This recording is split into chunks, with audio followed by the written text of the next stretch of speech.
আপনি কি আনন্দের সঙ্গে ইতিহাস পড়তে চান, বিশেষ করে ইসলামের ইতিহাস?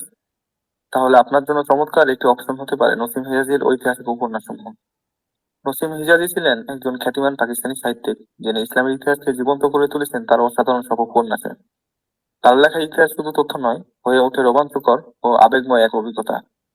সম্প্রতি আমি তার লেখা কাইসার ও কিসরা উপন্যাসটি পড়ে শেষ করেছি। এই বইটি আপনাকে নিয়ে যাবে মহানবী সাল্লাল্লাহু আলাইহি ওয়াসাল্লাম এর যুগের দুই পরাশক্তি তথা পারস্য ও বাইজেন্টাইন সাম্রাজ্যে, অর্থাৎ আজকের সময়ের আমেরিকা ও চীন।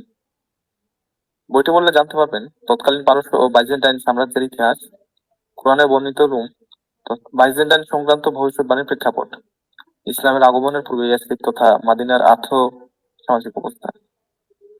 এই উপন্যাসের সবচেয়ে বড় শক্তি হলো এর আকর্ষণীয় বর্ণনা। একবার পড়া শুরু করলে বুঝতেই পারবেন না কোন সময় কেটে যাচ্ছে।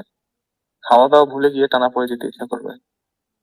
ইতিহাসকে নতুন ভাবে আনন্দের সঙ্গে জানতে চাইলে কাইসার ও কিসরা এবং নসিম হেজাজের বইগুলো আপনার অবশ্যই পড়া উচিত।